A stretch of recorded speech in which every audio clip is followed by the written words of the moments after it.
जी अस्सलाम वालेकुम मेरे दोस्तों आपका दोस्त निसार जावेद हाजिर खिदमत हूँ एनजे ड्रीम टीवी के प्लेटफॉर्म से। दोस्तों बात ये करनी है कि खबरें तो आप सुनते होंगे, आजकल खबरें बड़ी गर्म है कि जी इमरान खान साहब ने अपनी पार्टी को, अपने पार्टी का जो चेयरमैन बनाया हुआ है जैली साहब, उसको मुज़ाकरत करने की वो तलकीन कर दी है कि जी आप सारी जमातों से हम मुज़ाकरत करेंगे। भाई तुम कौन हो कौन? पहला क्वेश्चन ये है कि आप कौन हो, किस हैसियत से मुज़ाकरत करना चाहते हो। सेकंड, बहुत लंबा अरसा गुजरा है कि आपने बड़ी जगहों पे मुज़ाकरात का टाइम है, आपने मुज़ाकरात नहीं किया, आपने मुल्क की तबाही के लिए सोचा, आपने मुज़ाकरात का नहीं सोचा। आपको हर बंदे ने समझाया कि मुज़ाकरात करो, तो आप तो कह रहे थे कि मैंने मुज़ाकरात करने हैं तो सिर्फ फौज से करने हैं। फौज के कंधे पे बैठ के आप आए और बाद में फौज को अकल आ गई, आप रह गए अकेले। आप कहते हो कि भी फौज से मुज़ाकरात करने हैं। मुज़ाकरात करने का मकसद क्या आपका एक ही बात है, आप जो भी बात करते हैं फौज के अगेंस्ट करते हैं, फौज को फिक्स करना है, फौज को यूं करना है, फौज को फलां करना है। जैसे हर चीज की एक रेड लाइन होती है, जैसे यूट्यूब की रेड लाइन आप हैं, इमरान खान है, वैसे ही पाकिस्तान की रेड लाइन फौज है।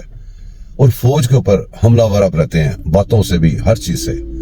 तो आपसे मुज़ाकरात फौज या पाकिस्तानी कोई भी नहीं कर सकता, और आपकी डिमांड्स कोई भी पूरी नहीं कर सकता। आपकी डिमांड क्या है? आप कहते हैं फेयर एंड फ्री इलेक्शन, और असल में आप फेयर एंड फ्री इलेक्शन उनको कहते हैं जो आपके हक में फैसले हैं। जो दूसरों के हक में फैसले हैं वो आपके फेयर एंड फेयर इलेक्शन नहीं होते।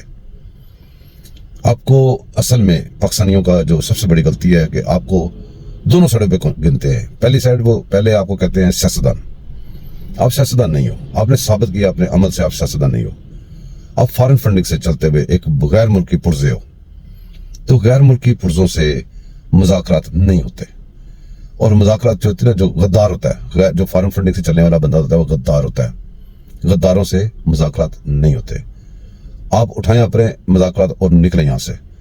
दूसरी बात, आप पीटीआई के चेयरमैन है। पीटीआई पार्लियामेंट जमात नहीं है, तो पार्लियामेंट में बैठे हुए लोगों से अगर मुज़ाकरात करने तो पार्लियामानी पार्टी ने करना है, जब पार्लियामेंट में मौजूद हो। तीसरी बात आपने कही है ये कि मैं सबको माफ करता हूं। भाई आप किस बात पे किसको माफ करने की क्या अथॉरिटी है आपके पास? आप कौन हो माफ करने वाले? आप खुद माफिया मांग रहे हो, दूसरों कहते माफ किया मैंने। ये इस तरह ये कारोबार जो जिंदगी के हैं आपकी ख्वाहिशात पे नहीं चल सकते। और जब तक आप जैसे जो मुल्क दुश्मन नासर है, इनको सियासतदान कहेंगे लोग, सियासी पार्टी का लीडर कहेंगे, तब तक किसी बात का फैसला नहीं हो सकता। इसके जितने भी केसेस हैं उनका फैसला अटक क्यों जाता है? इसको कोर्ट से रिलीफ क्यों मिलता है? ये बात है समझने वाली। इसको समझने के लिए जरूरी ये है, फेयर एंड फ्री ट्रायल जो है केसेस का नहीं हो पा रहा। उसकी सबसे बड़ी रीजन है दहशतगर्दी। कौन सी दहशतगर्दी? आप जब किसी को दहशतगर्दी किसे कहते हैं? दहशतगर्दी कहते हैं जब आप किसी के ऊपर दहशत फैला दें, उसको दहशत ज़दा कर दें किसी भी तरीके से। उसको ट्रोलिंग से आप दहशत ज़दा कर दें, उसको धमकियों से दहशत ज़दा कर दें, उसको बहुत बड़े बड़े उसके साइडों पे लोग जमा कर दें, उसको दहशत ज़दा कर दें। इसको कहते हैं दहशतगर्दी उससे मुलाकात नहीं होती दहशतगर्दों से। और जब आप दहशत फैलाते हो तो आपके जजेस जिनके ऊपर आपकी दहशत होती है, आपके ट्रिब्यूनल के चेयरमैन जिनके ऊपर आपकी दहशत होती है, वो फ्रीली फैसले नहीं कर पाते। इसके लिए सद्देबाब ये करना पड़ेगा कि आपकी दहशत से उनको आजाद करवा के फैसले करवाने पड़ेंगे। ये पाकिस्तान की रियासत जब भी इस बात को समझ आएगी कि इसको जिससे हमने फैसला लेना है उसको दहशत ज़दा नहीं होने देना। आपने देखा मोनिका, इनके अगेंस्ट पेश हुआ, इन्होंने वहां पे उसको मारा पीटा, उसके ऊपर हमला कर दिया। वो भी आपने देखा, ये दहशतगर्दी नहीं है, दहशत ज़दा किया ना उसको। अलीमा खान मशीनों वाली चोरनी, वो उमर फारूक के कोर्ट के बाहर खड़ी होकर कहती है कि तुम्हारी आने वाली नस्लें भी जो है ना वो भी याद करेंगी। धमकी लगाती है, स्टेट खामोश रहती है। तो क्या वो दहशतगर्दी नहीं, दहशत ज़दा नहीं किया? उसकी धमकी के बाद उमर, वो जो फारूक है, वो जो इस्लामाबाद हाई कोर्ट का चीफ जस्टिस है, उसके फैसले देख लें। उनके फैसलों में अलीमा खान की धमकियां बोल रही हैं। दूसरे जजेस उनके फैसले से देख लें, उनके फैसलों में इनकी पार्टी बोल रही है।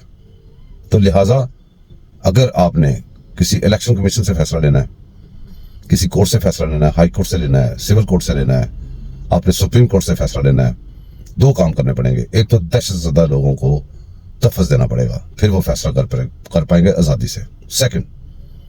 सेकंड ये है कि जो इमरानडूस एंड कादियानडूस जो घुस बैठी हैं, जो बड़ी बड़ी पोस्टों पे जाके बैठ गए हुए हैं, तमा चौकड़ी मचाए हुए हैं और पूरी वहां पे सूरतकारी कर रहे हैं, उनको फौरी तौर पे वहां से रिमूव करना पड़ेगा। कानून के अंदर उसकी गुंजाइश है, उसका तरीकेकार है, उसकी हर चीज वाजे है, उनको वहां से रिमूव करना पड़ेगा। जो लोग फैसले करने के लिए नहीं बैठेंगे उनको तहफ़्फ़ुज़ देना पड़ेगा, और जो कोर्टों के बाद खड़े होकर दहशत फैलाते हैं, जो धमकियां देते हैं, पाकिस्तान के कानून के मुताबिक उनको अरेस्ट करना पड़ेगा, उनको जेलों के अंदर डालना पड़ेगा, वरना इसको भी इनकी सूरतकारी समझा जाएगा। रियासत की, स्टेट की सूरतकारी जो कि स्टेट मुसलसल कर रही है, उसमें हुकूमत भी है, उसमें अदारे भी हैं, उसमें सारे मिलजुल के इसको एक बहुत बड़ा बुई बाबा बना रहे हैं, इसको हवा बना रहे हैं। जी मेरे दोस्तों, हमारा अगला टॉपिक है पाकिस्तानी पासपोर्ट का इजरा उन लोगों को ना करना। जो लोग हमारे मुल्क से बाहर निकलते हैं, बेशक वो रोजी रोटी कमाने आते हैं, किसी वजह से भी वो असाइलम लेते हैं, असाइलम लेके वहां पर स्टेट के खिलाफ बकते हैं, स्टेट के खिलाफ अपना कोशिश करते हैं कि हम ज़ाहिर उगलें ताकि हमें दूसरी कोई स्टेट अपने पास वो रख ले, मेहमान बना के, या हमें अपनी परमानेंट वो दे दे, पासपोर्ट वगैरह, नेशनलिटी दे दे।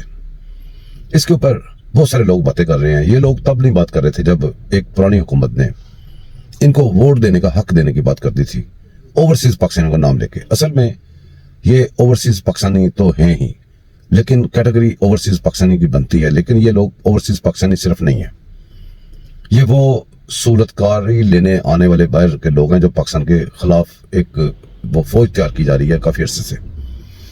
इसमें वो जो पुरानी हुकूमत थी उसने अपनी कम्युनिटी के लोगों को नवाजने के लिए यह सारा सिस्टम बनाने की कोशिश की थी, इलेक्ट्रॉनिक ईवी मशीन, और ओवरसीज पाकिस्तानियों का नाम लेके अपनी कम्युनिटी को वोट डालने का हक देने का कोशिश की थी।